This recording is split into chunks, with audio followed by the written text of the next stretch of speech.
In the interview, one of the most repeated question is what's your weakness? And most of us have a cliche answer for that. I am a perfectionist, which is somehow considered as a sign of success in the modern culture, a badge of honor that conceals fragile reality. So perfection is not all good. It has lot of weakness behind it. We'll tell you why. To understand, we'll try to explore what is inside perfectionism, and we'll try to use how we can use excellence as a tool to just channel that energy somewhere, and we can see how it is impacting us internally, to the society, to the other people.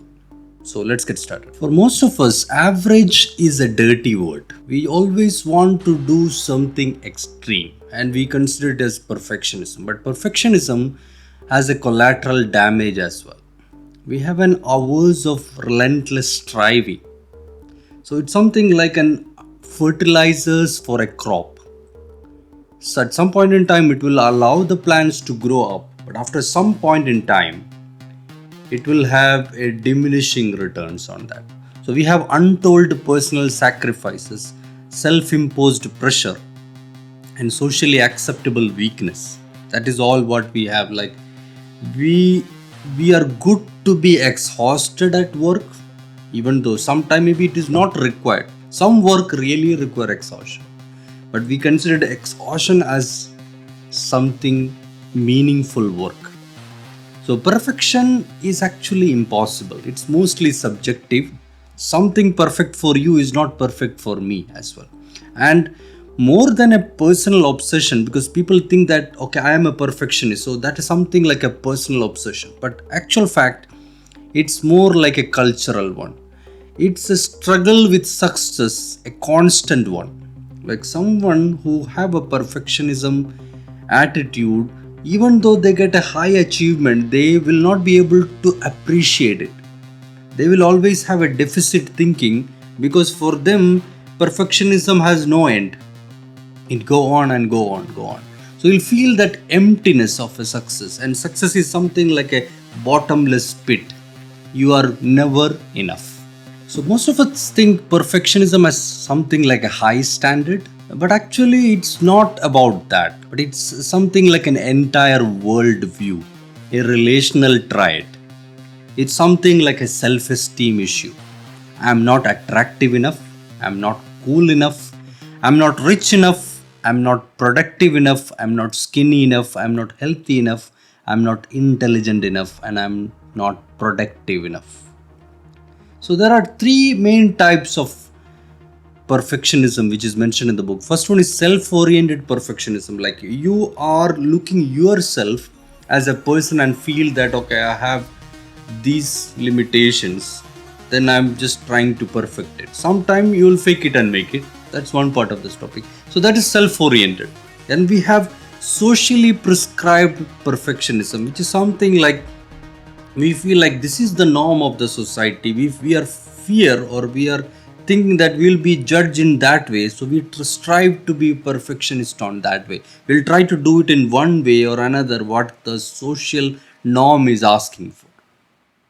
And other oriented perfectionism, that's a third type, which is something like you are not able to accept less perfectionism from others, or in other way, we strive to get the perfectionism from the other people. This mostly you can see it from a family scenario where someone have a higher authority, or in a managerial position, or in a company where a manager look for perfectionism from his subordinates and all. So this other oriented perfectionism, because one of the most infamous example of perfectionism is Steve Jobs. We have multiple example, Gladwell and many people put it. But now one of the example which author is explaining about a washing machine. To purchase a washing machine, Steve Jobs and a family, they used to discuss almost like 2 to 3 weeks on multiple aspects of a washing machine. It will give what is important for us. Is it something like we have to clean the clothes fast, or it has to be something like the clothes should be good, in good condition? So lot of aspects, just making it complicated. Yes, for sure, the details what you see in an Apple iPhone and what is you see in the Mac, that visionary, that what Obama told when Jobs was passed away, it's a visionary that's there. But actually, Jobs struggle from perfectionism. Somehow his firing from Apple and coming back was somehow a revelation or understanding of him to understand his perfectionism, and he channeled it more maturely afterwards, like a hippie. Friedrich Nietzsche famously told that what doesn't kill you make you stronger.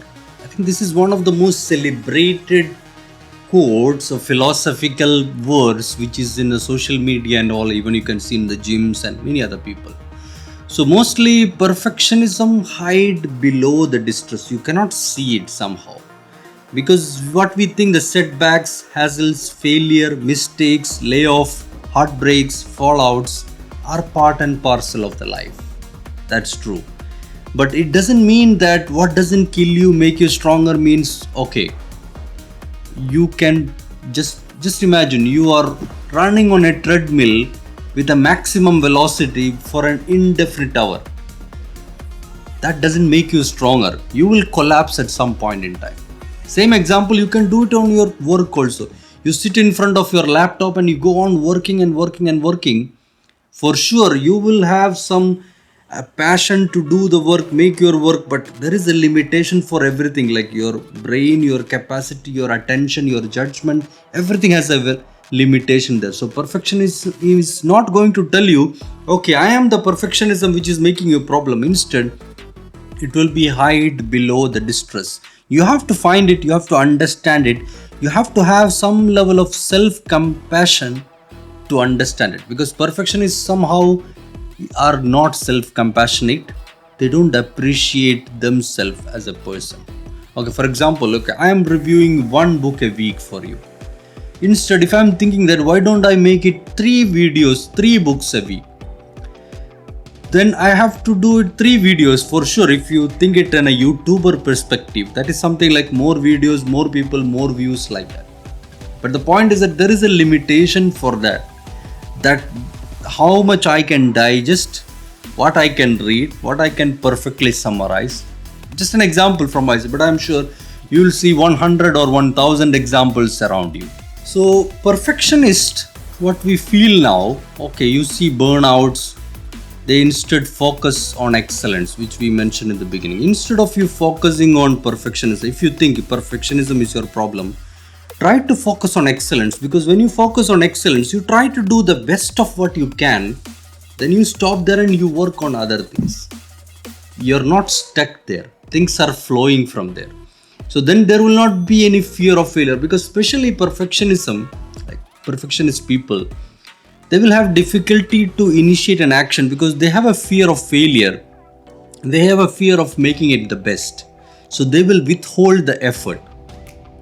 And then they will procrastinate. So somehow people think that they are procrastinating, but actually they are trying to be perfect. They are afraid of failure. They are afraid of not making it perfect. They think that this is the highest standard I have to achieve. So somehow that is withholding them to do any effort. They are very much risk averse and fear of failure. So the point is that survivor bias. People used to think, or like something we call it exemplars and all. So we feel that we have to learn from Steve Jobs and all. There are a lot of biographies, perfectionism is good and all. But the point is that as a person, Steve Jobs is chaotic. Okay, he has a good part. You can take the good part from them, but it doesn't mean that you have to be a perfectionist to achieve Jobs. What Jobs was to attention to detail and such level of focus on vision, that is all what made. It is not the perfectionism of Jobs that made Apple. Perfectionism of Jobs actually give him something which made him to quit from there and make another company and come back later. So it was a learning from Jobs. But most of us, we don't learn that lesson from Jobs. We take the other part of it. So let's talk about genetics now. Okay, you'll think that, okay, many things are related to genetics. So perfectionism, how much of that is genetics?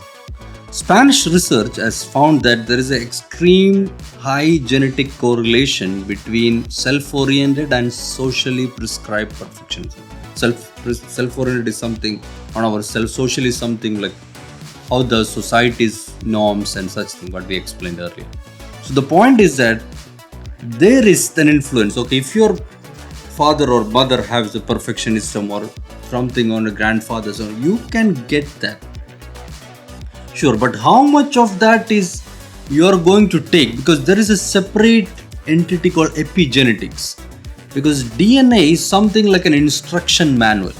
So you can update the manual, you can change the methyl molecule, which actually getting deactivating the DNA based on response to stress, trauma, starvation and all. So for sure, some of your genetics is a part and parcel of your perfectionism. But also, the point is that parents are not, because there is some research telling that parenting doesn't matter much to how a kid make his worldview. Okay, you can raise your kids, but they will not be same like parents. That doesn't matter much what raised by parents. What really matter to a kid for understanding or evolving his worldview and perspective is more important is the environment and the culture more than the parental influence. So parents, you will get genetics and genes, but more than that, it doesn't matter much, but environment and culture does. So competitive consumption. So growth is everything in the new economy. So it's something like a holographic synthetic reality. Your wardrobes, your routine, your gadgets, everything is somehow creating a holographic reality around you. You feel that you are something which is not. An economy is somehow becoming that. An economy is somehow giving that. It's not, we are not producing much to the economy. Most of us, or a very most majority of people, are consuming the economy. So there is a struggle for self-acceptance. The fabric of the modern society itself is discontent. We are magnifying our imperfection. We have urged to more, feel more and more. Like if you go to Amazon, like if you look around your home now, most of it what you want to live for the next 1 year, it's already there. But still, you cannot hold yourself from shopping more from your online store or from your nearest supermarket. Because the point is that we live in a status anxiety problem. It is not. Status anxiety doesn't mean that we don't have something.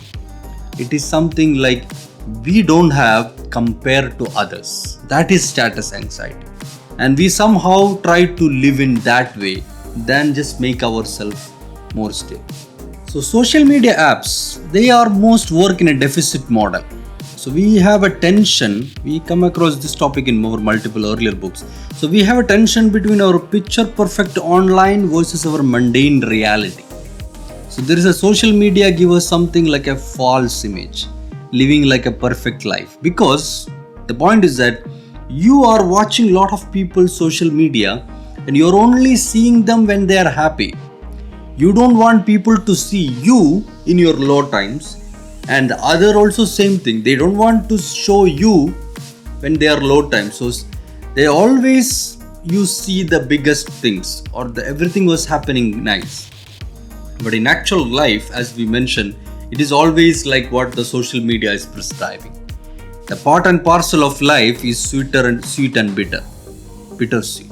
Coming back to parenting again, helicopter parenting, which is something a new term coined recently, where the time the parents has been hijacking the routines of children or have been exponentially increased these days. And that time has not been spent on playing with kids, but instead there have been more hours being spent by even the working parents to do the homework and teaching and all. So there is you have somehow to show some delights in the quirks and talents and craziness in your children, and they have to encourage passion. And as a parent, you should appreciate or you should try to explain the failures as well. So if people see that okay, parents are exposed they're vulnerable, enough to expose their failure, that gives some ability for children to understand, okay, failure is also part of life. You have to learn from failure, and perfectionism is not something you cannot fail at all. Any engagement or any interaction what you have, it can have a positive and negative consequences, but part of the life is to just learn from that and go on. So Hillary Clinton, US presidential candidate, told that previous generation, when they are working and all, they somehow work in such a way that they try to hone their skills and unassuming dedication to a skill or trade, and they most of it they stay there. But now the whole career perspective is quickly how you can get it done something and then proceed to the next. It is something happening on a day-to-day basis on a job, and also on a company. Like if you have a job in a company, your thing is that as fast as possible I get it done and get the next job and get the next hike, like that. There is no like meaningful engagement to the career and all. It's most like a LinkedIn reality. So perfection is a crystallization, something like a fake it to make it. That's what happening now in a perfectionist ubiquity society, especially during the pandemic. People think that work from home is something like a luxury, but actually that created more burnouts than any other people. So if you're a manager, just try to give from the day one itself a culture of psychological safety, a comfortable enough to fail. That encourage them to take a health risk taking and take things forward. So that will give some level of innovative engagement and more innovative thinking in a company environment, rather than just doing an operational thing which can be replaced soon by a lot of technological things. You know where AI is going. So if you are not think outside the box, just taking the psychological safety boundaries, then most sooner or later you are going to be replaced by a software or hardware. So the hardest thing for a perfectionist is not the treatment. It is to get them accept that they need a treatment. So it is an unwillingness of a perfectionist to see that the perfectionism is the root cause of the problem. Society doesn't recognize perfection as a problem. So somehow from this book, if you try to understand what perfectionism is, how it looks like, maybe you can put a telescope or a microscope around yourself and try to just reveal yourself and enlighten yourself. That's the end of the book. Until we come across with the next book. Bye for now.